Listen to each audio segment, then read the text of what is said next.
There's been a lot of talk about the Flames going out and grabbing some talent, but what about the talent that they have at home and have drafted themselves?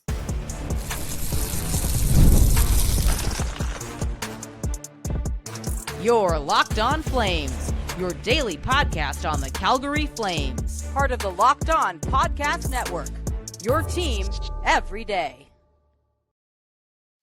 Hello, everybody, and welcome to today's episode of Locked On Flames. As always, I am your host, Jess Belmosto, and thank you so much for joining me.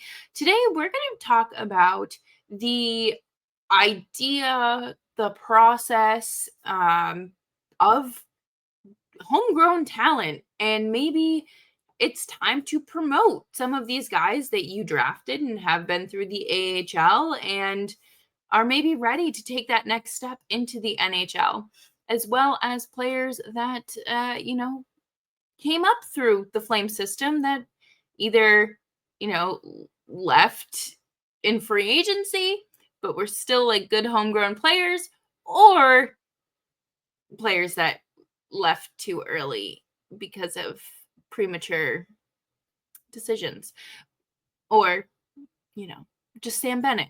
And of course, the elusive offer sheet. We're going to talk about that and potentially bringing in a 30-plus goal scorer from Boston. Make sure you're subscribed to Locked On Flames wherever you get your podcasts, as well as YouTube. We are here for you Monday through Friday, 5 days a week, your team every day. And let's jump right into this because I feel like this isn't talked about enough. And part of that is maybe because of the ongoing hunt for that right shot centerman that fits all these, that, checks all these boxes, that we kind of get lost on the idea of maybe promoting from within. And I'm not saying that, the Flames shouldn't go out and try to get this player, or, they should really focus on doing this over that. I just think that it is the option and it is there, and it's a less expensive option than trying to trade for one and things like that. If you feel like a player fits that spot, and it doesn't have to be a long-term thing, you just try them out at this and, adjust as you go. But I think of Adam Klapka and how, he's played very well in the AHL. He's back with the Wranglers now for their playoff run, but he really emerged late in the season as a forward. I think that his size helps him a lot. He takes up a lot of space, and he has a good net front presence. And while I don't necessarily think he is a top 6 forward, I do feel like he has the potential to be, more of a bottom 6 depth forward. And that's not bad because the role of a fourth line has evolved drastically over the last 5 or 6 years. So, you still need that offense, and having a guy that's as big and tough as him really would benefit the Flames bottom 6, I would say. And you saw the growth, and you've seen the growth from the AHL to where he finished the NHL season. And Rory Kerins, justice for Rory, because I am so annoyed that he, and along with many other Flames fans, that he only got 4 games. They looked at him for 4 games, had 4 assists, and no, we're good, thank you, and sent right back down. I understand you don't necessarily want to change things up too much or put too much responsibility on one player and, have big shoes to fill, but Rory Kerins had 33 goals in the AHL this year, and that could translate very well to the Flames and to the NHL. because Lord knows they need more offense, and you got to take it where you can find it. And I think that allowing Kerins to break into the NHL at a, more consistent level would do wonders for him, especially at this point in his career. I'm also shocked that William Stromgren didn't get a look at the NHL level this year. I thought that he was absolutely one of the forwards who should have been the next man up. I think, over situations like where Walker Dewar was called up instead, I just thought that Stromgren really earned a look at the NHL. He had 49 points this year, and I think what drives me bananas and bonkers about the Flames is that they haven't necessarily given these players a look when they're hot. And of course, you don't want to take them away from from their team and how they're helping them. And maybe there's not always a spot available, but I do feel like there are nights where, maybe Jeremy Poirier is a little bit more effective than a Braden Pahal or a Joel Hanley. Like, one of your depth defensemen. You don't need to throw him in there with the same responsibilities that he has at the in the AHL. You don't. It is okay to kind of ease these players in. And just because you start them, let's say, like Kerins, I will use him as an example. Just because you start him on the fourth line does not mean he is a fourth line player, and that's where he's permanently going to be. Same thing kind of with Hunter Brustowicz, another young defender, could probably use another year in the AHL maybe, and then we'll see him in the NHL. But I do feel like there's a lot of potential there as well. And it's so silly to write these players off. And Jeremy Poirier has absolutely deserved a shot at the NHL. Another question mark that I have as to why they aren't prioritizing players from within their own organization, but especially ones that have been here since day one. And I would suspect if Rasmus Andersson is traded, we do see some internal promotions. I think that's fair. I think really that's what we need to see all around instead of going out and signing a bunch of UFAs. I think that would probably be the better decision. But at the end of the day, the Flames have to really focus on what they're drafting, because at the end of the day, this is what you're drafting. This is what you scouted. This is what you saw. This is what your development staff have built. And if you aren't proud of that and trusting them at the NHL level, maybe it's not the players that need a second look. Maybe it's your staff. But coming up next, we're going to talk about some players that were homegrown talents that have had very successful careers, as well as players that are currently homegrown talents and making a name for themselves in the NHL. And we will be right back after this.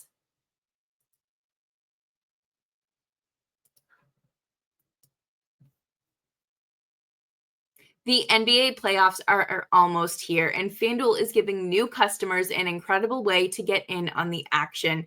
Right now, when you join FanDuel and place your first $5 bet, you'll get $250 in bonus bets if your bet wins. I love how easy FanDuel makes betting, whether it's picking my favorite team or diving into player props. I just like the simplicity of it. There's nothing overly complicated, and you can cash out as easily as you can deposit. From 3-pointers to steals to assists, FanDuel has so many ways to bet your favorite player props. Plus, after the game tips off, you can even combine live prop bets into a same-game parlay. Don't miss out. Head to FanDuel.com and claim your $250 in bonus bets today.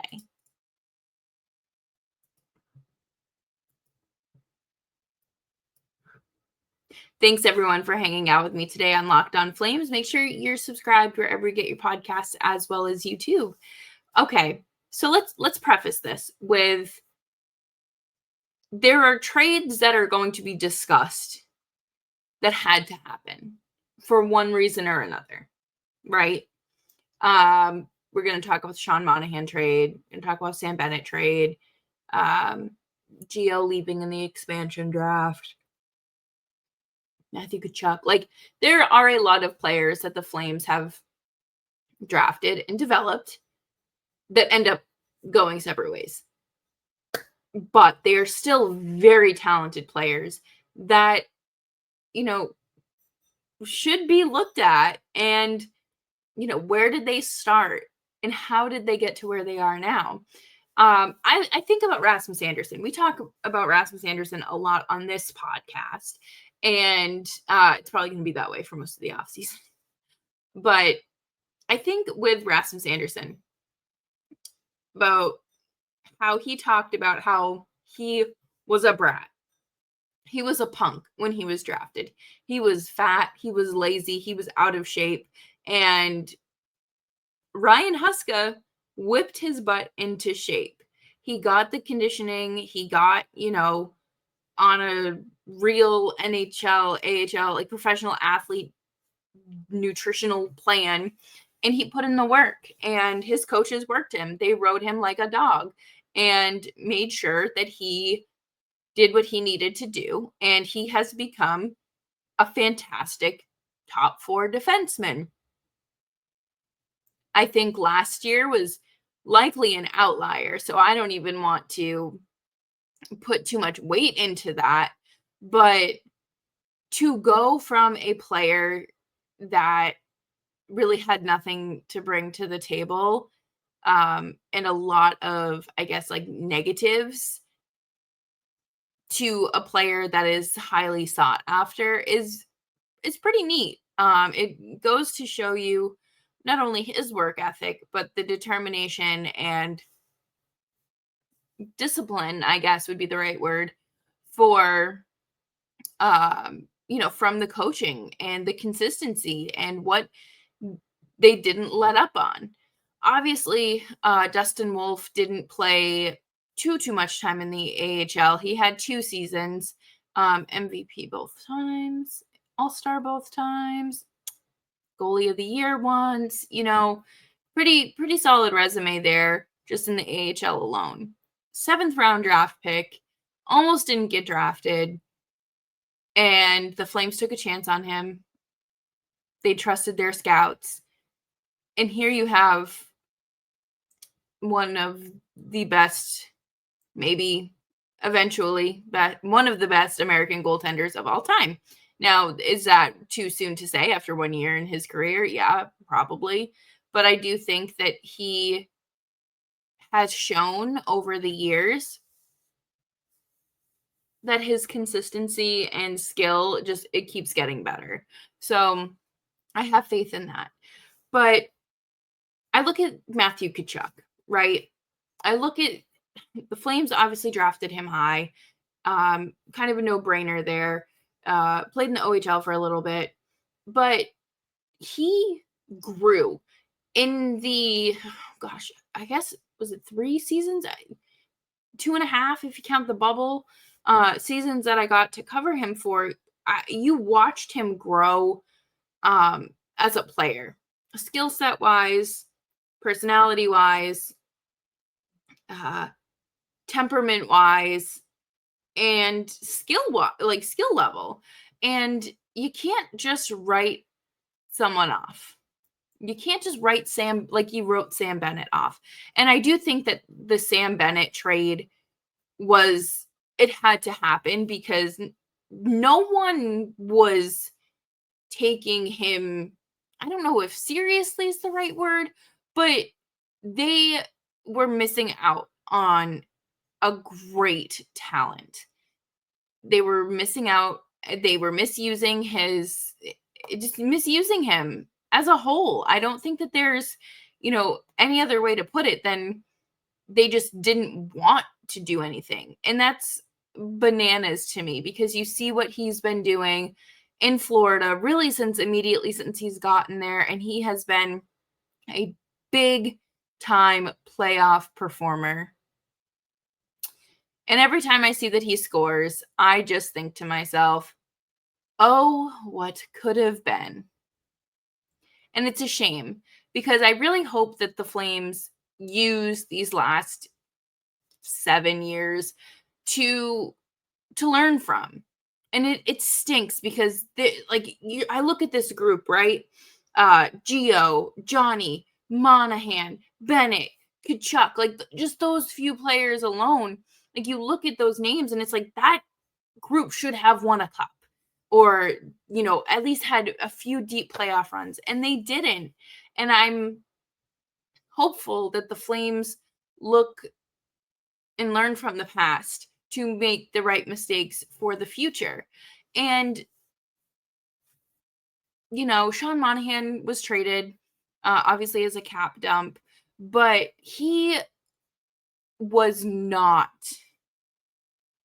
ever going to play a full season of hockey again if he stayed with the Flames. I'm fully, I would die on that hill. I think that his injuries and maybe the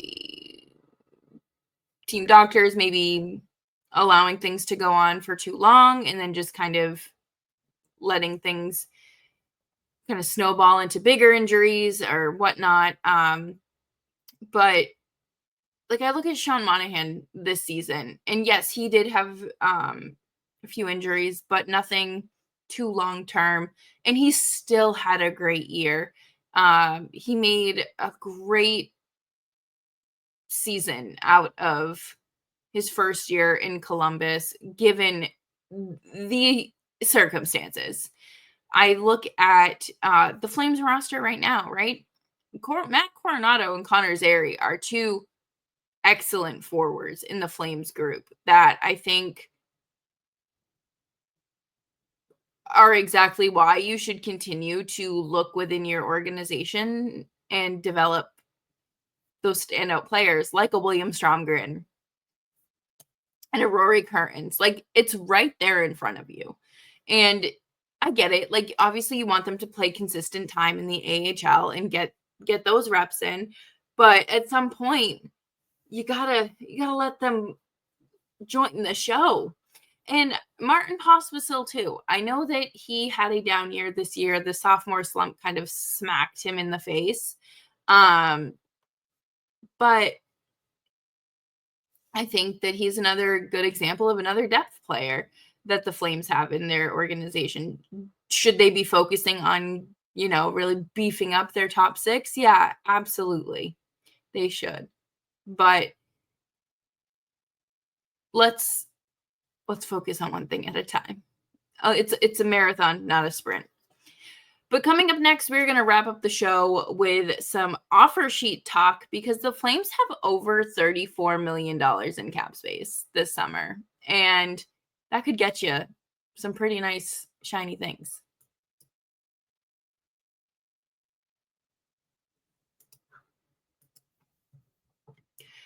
Do you ever check your bank account and wonder, where did all my money go? Between dining out, shopping online, and entertainment, it is easy to lose track. And that's where Monarch Money comes in, your personal CFO, giving you full visibility and control over your finances. Monarch Money isn't just a budgeting app. It is a complete financial command center. You can track all of your accounts, investments, and spending all in one place. So you stop just managing your money, but start building wealth. I like Monarch because, like just said, you can see everything all in one place. You don't have to jump around and, I very much operate under the out of sight, out of mind. So having everything there doesn't let me operate like that. And you can manage your money with your partner, and you can track shared and personal accounts as well as set goals and stay on the same page without the stress.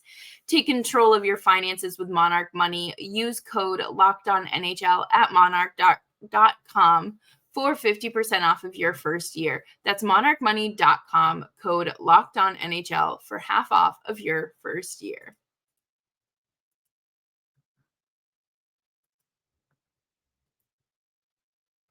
Thanks everyone for hanging out with me today on Locked On Flames. Make sure you're following me on Twitter and Blue Sky at Jess Belmosto.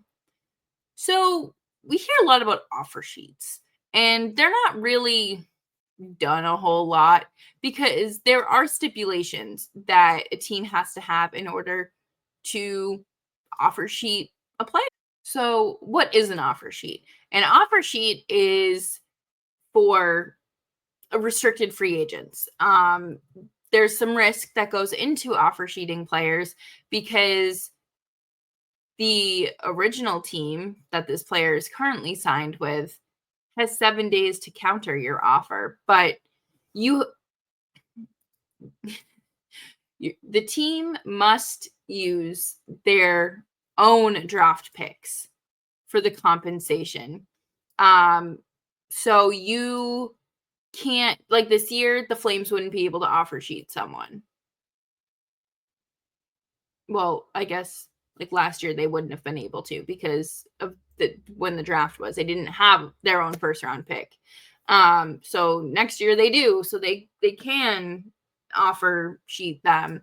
But basically, an offer sheet is a contract offered to a restricted free agent by a team other than the player's current team. If the player signs the offer sheet, their original team has the right to match the terms or receive compensation in form of draft picks if they choose not to match. Puckpedia has a great breakdown. I'm not going to go through all of it, but just know that the offer sheet compensation is there. And basically, the offer sheet has to go to an RFA. So the player that I'm using, for example, here is Morgan Geekie. Morgan Geekie was also on my radar at the time of the trade deadline because Boston was not necessarily in the playoff picture. They were selling anyways. And I mean, good asset management, right? Well, he did not get traded and is an RFA, a center, 27 years old, or 26 years old rather, this season. Now, just because they of the age, you don't necessarily have to offer him something crazy long term. If he was like 23, 24, yeah, I'd probably look into something a little bit longer term, but not for a 27-year-old. But he had 33 goals last season, is a center, has a lot of offensive power. Could you imagine another 30-goal scorer on the Flames? The Wild would not be playing Vegas right now, and the Flames would likely be in the playoffs. But let's say the Flames send an offer sheet to Morgan Geekie. The Bruins have 7 days to match that offer or not match it and then receive compensation in draft picks. With that being said, the Flames have a fat chunk of change in cap space that they could use, especially if they don't want to, like you can just be ballsy and offer sheet someone if you want to. I remember back in 2019, the Canes and Habs were going, back and forth with, what's his name? Kokatiemi, I think that's his name. Didn't happen. And then the following year it did. It's just kind of crazy, honestly. Like I think about someone could very well offer sheet Matt Coronato or Connor Zary this summer. They could if they wanted to. Probably not a super smart idea, but I mean, the Flames could easily match it. So, I mean, could the Flames do it? Yeah, of course. They could. They could do a lot of things this offseason. Do I think they will? No. No, I think that they understand that if they're going to bring in a center, it needs to be someone that fits that 23 to 25, 26-year-old mold. Especially if this player is like looking for a long-term deal. You don't need to sign another 27, 28-year-old to a 7-year deal. Been there, done that. Don't need to do it again. But the Flames have a lot of cap space and should use it to their advantage and run wild, but like responsibly. Obviously, they need to get Coronato, Zary, Ball. Who else is a Klapka is an RFA, Morgan Frost, Sam Morton, Rory Kerins. Like they have their work cut out for them with the RFAs alone. So I wouldn't be shocked if they don't try to take that route. I think, the focus on homegrown players is going to take priority this summer, which not a bad thing. I think they really need to lock up Coronato and Zary long term. Now, before too much time passes and they reach free agency. But yeah, overall, I think the Flames just could really do anything they want to this offseason. I don't necessarily think they would, just offer sheet any RFA. I just used Morgan Geekie as an example because he had 33 goals last year and he was mentioned in an article. So, mentioned in a Sportsnet article talking about Conroy prioritizing homegrown talent. But Craig Conroy will probably keep us on our toes like he has the past 2 years. And I've got you covered here at Locked On Flames. We're available wherever you get your podcasts, as well as YouTube. Here for you Monday through Friday, 5 days a week. Your team every day through a major chunk of the off season. So come get your hockey fix with me here at Locked On Flames.